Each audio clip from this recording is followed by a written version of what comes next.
Welcome to Scary Animal Attacks. Today's episode brings us to the swamplands of Southern Louisiana.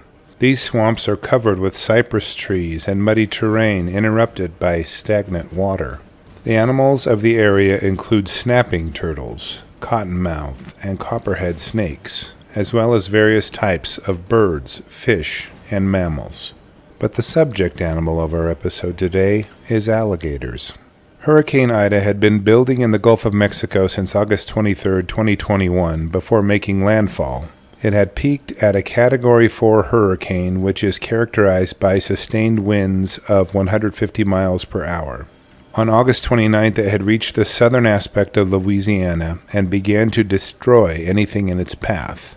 The storm surge of the hurricane flooded thousands of residences and created environmental and humanitarian disasters across the affected area.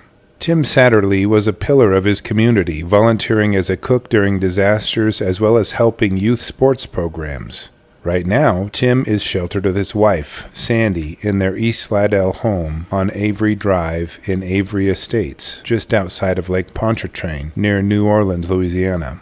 Their home backs up to Big Branch Marsh National Wildlife Refuge, 18,000 acres of wild swamps and wetlands, and home to hundreds of species of wildlife. The storm had blown over, and their home, built above flood levels on stilts, had survived. The storm surge was still high in Avery Estates because of its low elevation, but Tim decided to go outside and check on their shed and make sure it was okay.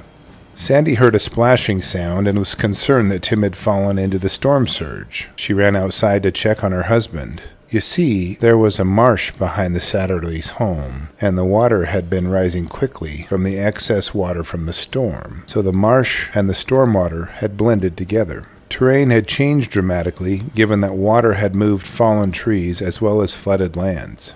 Sandy witnessed her husband in a death roll with a 12-foot-long, 500-pound alligator. The gator rolled and rolled, tearing Tim's arm from his body.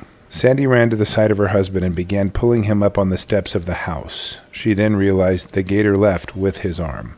He was unresponsive, and she realized she had to get him help. She had no power or cell service to call for help, so she waded through the water, having no idea where the gator was, and got into the pirogue. Sandy then paddled to their neighbor's house.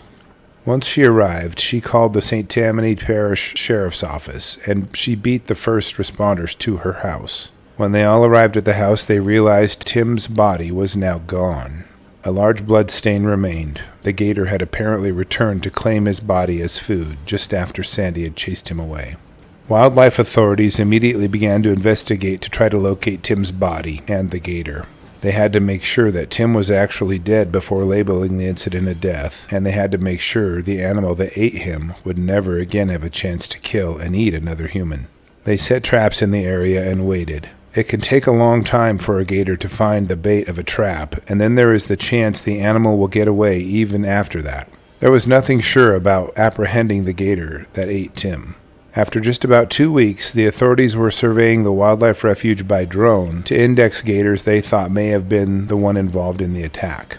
Then they located a giant. He was over 500 pounds in weight and over 12 feet long in length. They proceeded to sneak up on the gator to see if they could get a good shot on the animal and perform an examination. They got very lucky in that they managed to pull off finding and then killing the gator with a single headshot. Keep in mind, a gator's brain is the size of an almond. That is a very difficult part of an alligator anatomy to hit. They pulled the giant man-killer onto their boat to take it back to the lab to complete a necropsy. The gator was placed on a lab table and cut open. Inside of the gator, they pulled hunks of human flesh as well as elements of Tim's face still intact. This gator was clearly the one that hunted, stalked, killed, and then ate Tim Satterlee. A DNA comparison of the body and Tim's daughter's DNA confirmed that the dead body was Tim's. In the swamplands of Louisiana, there are estimated to be 2 million alligators. Tim's predatory alligator attack was the first recorded gator fatality in 200 years in Louisiana.